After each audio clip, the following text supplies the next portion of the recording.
If your dog has a difficult time giving up high-value chews or bones or stuffed Kongs or anything of that nature, you're definitely not alone. Your dog not wanting to give up their high-value item is actually really fair and very normal in the dog world. It also is very normal in our human world as well. I prefer that people don't take my stuff. So whenever I leave the house, my house gets locked up. Whenever I'm going somewhere and I park my car, I lock my car.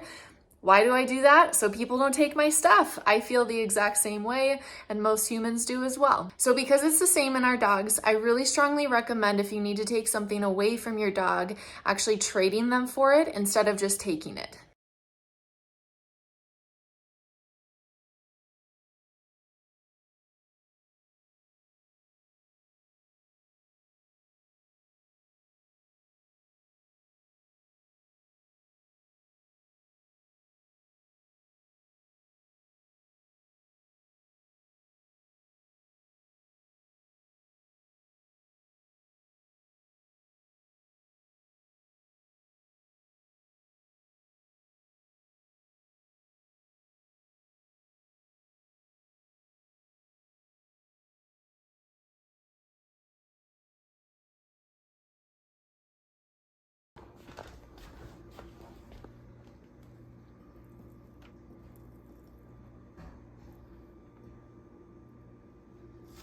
Okay, can you go out there first and film with it?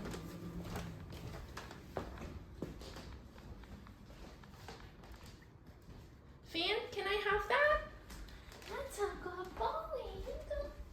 Good job. Well done, buddy. Weeks, can I have that? Cool, buddy. Good job. Good boyfriend. Yes, Weeks.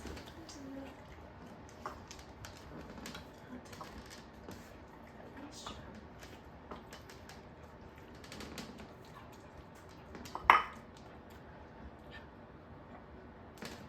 Jesus, sticking to the signs. Gross. All right, nice job. That's all I got. Well done. The reason I recommend trading your dog for an item rather than just taking it is if you just take it from your dog, this opens up a window for them to say, hey, I actually kind of want to hold on to this item. I would rather you don't take my stuff right now. And then we potentially are running into a dangerous situation, especially if you have kids in the house or if you have people over. This is not a situation that you want to dice with whatsoever. So teaching our dogs to actually trade us for an item can avoid any sort of conflict whatsoever in that situation, and you won't actually have to really worry about this very much. My big caveat to this is if you are already seeing some pretty intense behaviors associated with resource guarding from your dogs, I strongly recommend reaching out to a professional trainer in your area, as teaching a trade cue is a good thing to do, but if you're already seeing really intense behaviors, there's a lot of safety protocols that we'll need to take into play in that particular situation. So I strongly recommend reaching out to a professional to actually help you with that.